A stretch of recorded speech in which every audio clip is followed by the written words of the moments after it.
Hey everybody, it's Jill, Floozie Crafts. How are you guys? So, wow, me and Mr. Fiber have been very, very busy. But I wanted to come on. Now you're going to see 2 or 3 videos from me where I'm wearing the same shirt because I really didn't want to make really, really long videos. And this is the first time I'm using my phone to record a video, face-to-face video with you since I got my new phone. So I wanted to give it a try. So, how are you guys? Thank you, everybody, for visiting with me today. I appreciate each and every one of you. I hope everybody is doing well. I'm hoping some people have been able to get back to a little bit of normal. So, um, I did something really fun over the weekend. Some of you know that I follow a group on Facebook that's called the Fiber Friends Friday Night Knit In, and it is hosted by Louise Patterson of the Fiber Friends podcast. And she also has her own channel, which is the Wildflower Wool. And she does New Start Mondays, and she checks in and does her Finish Fridays. And go over and check out both of those. Now, the Fiber Friends podcast is going to be changing, and so that's kind of in the air right now. But those of us in the Friday group on Facebook decided that several of us were going to dye yarn. That's what I want to show you. So I didn't have a whole lot of undyed yarn sitting around. So I went through what I had and I located some stuff that I thought might work, and I'll just show you what I was working with. So the first one everybody was talking about, and I did not go watch any of the Kim Knits videos. If you want to dye yarn, Kim Knits, and it's CHEMKNITS here on YouTube. If I remember, I'll go back and link this. But she does a lot of hand-dyed yarn, and she shows you a lot of her hints and tricks. Now, I did not watch any of those videos. I just winged it. I was like, I'm just going to do whatever I can. I listened to everybody in the room. They were talking about how they were going to do theirs, and I thought, that's what I'm going to do. So I bought some Kool-Aid, and then I have some food coloring, and I have some Wilton dyes, food dyes. So that's what I experimented with. Now, this first one I'm going to show you is a skein of, it was completely white. It's a completely 100% wool, and I used Kool-Aid, and hubby helped me with this one. So this is all done with Kool-Aid.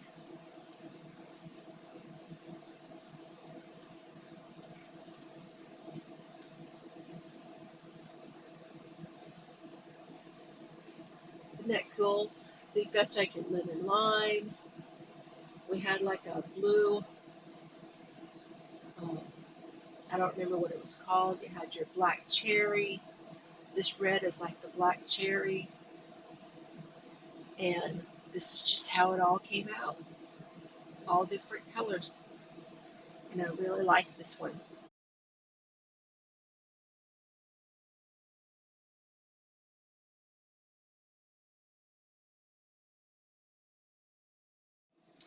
And I'm going to hold this a little closer so you can see what kind of fiber that is. See how it's 100% wool. It's very fuzzy. So this was a lot of fun. I don't know what I'm going to do with each of them yet. Some of them I have some ideas, so we'll just have to wait and see. So yeah, that's number one. Very cool. Now the second one was also a skein of a ball. I had it all into a ball, just wound, because this is very delicate wool, and it was a brown, gray-brown color. And this is how it turned out.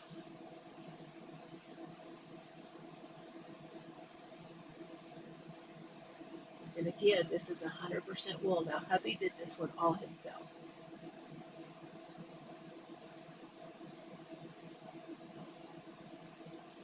And this one was done with Kool-Aid and a little bit of food coloring.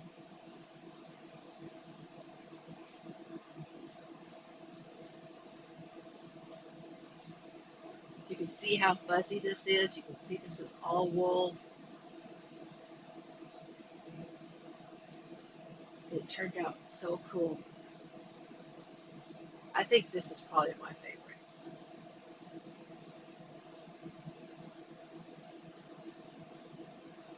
Isn't that neat? Because a lot of his method was to put it in there and just let it sit and absorb wherever it would.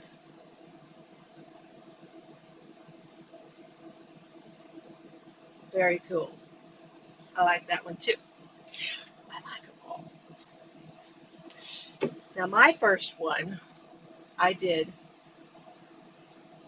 with all Kool-Aid. No, I did Kool-Aid and food coloring on this one.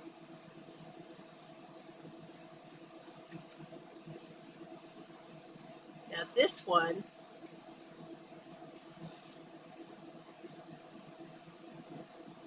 is Serenity Sock.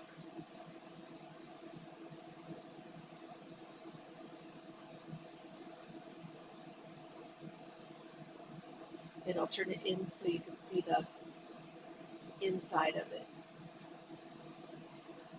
Turn it around, see like that. Now you can see the inside. Look at all that blue and coral.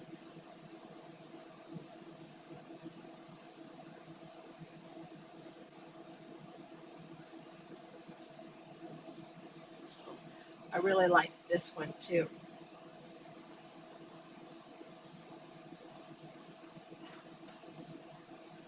That turned out really nice. And the yarn, that is the Premier's Serenity Sock. And it is made out of 50% superwash merino, 25% rayon, and 25% bamboo. So I think that took the color very nicely, given that it has all those natural fibers in there. You know, I didn't know what the bamboo would do. I didn't know what the nylon would do. I didn't know if it would take anything at all because of the store-bought, you know, already set. And it was just a creamy white color. Kind of reminds me of Disneyland for some reason. I love it. Okay, this next one was a skein of yarn that was a hand-dyed yarn, and I don't remember where I got it. So I didn't have a tag for it, but I knew it was a hand-dyed yarn.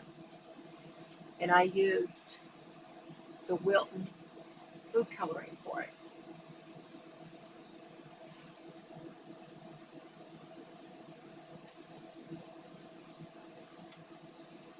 Now, this is just like a creamy peachy pink into the, and what I did with this one is I put one end in one color and one end in the other color in two containers and let them seep to the middle.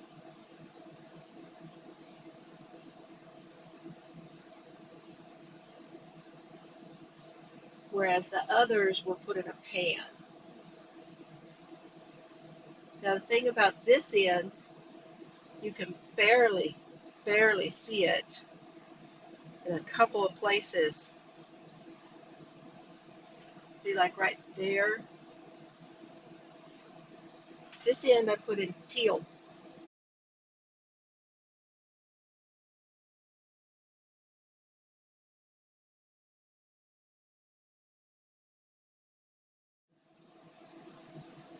This end I put in the pink.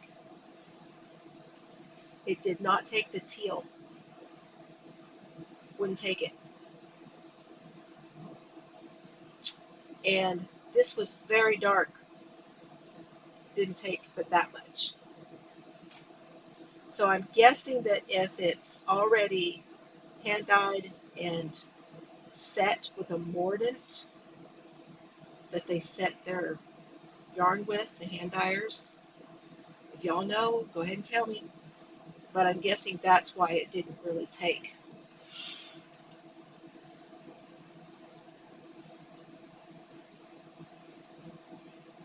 But I like it. It's very pretty. This is a fingering weight. And this, the Serenity sock, of course, is a sock weight. The others I would consider probably a worsted or like maybe a 3. This one was a honeybee knits, and it was called White as Snow. And I know that it's 80% superwash and 10% cashmere and 10% nylon. So that was a different mix, and I thought, what the heck? And again, I went for teals, trying to do my signature color, and this is what I got.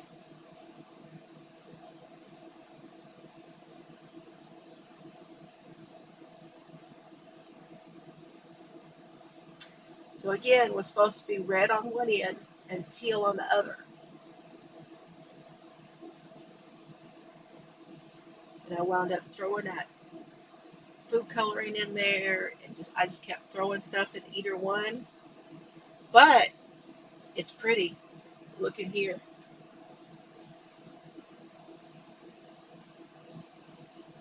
There's some gorgeous mix of colors in here, but it's a little more on the pastel side and a little more on the green side, and that's okay. So that's, and hopefully I will be able to add in some pictures and let y'all see the process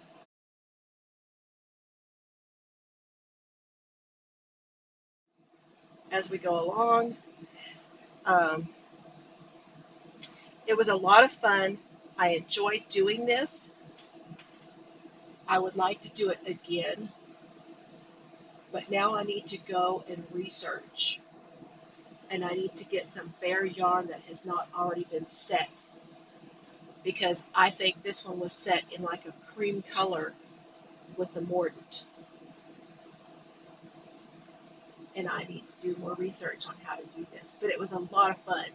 So I thank you, Louise, for challenging us. And so now the next stage is in that group. And if y'all want to join that group, just let me know, because it's not just knitters. It's knitters, crocheters, it's people who do stitching, cross stitching, all kinds of stuff. So if you want to be in the group, I can send you an ad request so you can try to join in. Miguel is in. He joined us on Friday, and we had a lot of fun. It's a nice group of people. And there are men in that group too, and they do come in sometimes. There's Brian and can't think of all their names. So there's that one, this one. These are all a fingering weight. This one, and this one. So that was fun. And like I said, I hope I've been able to put pictures in here for you. If I didn't, then I'll look for them right here at the end. And I thank you for watching. Let me know what you think of my first time dyeing yarn. It was a lot of fun, and I'll talk to y'all later. Have fun today. Bye.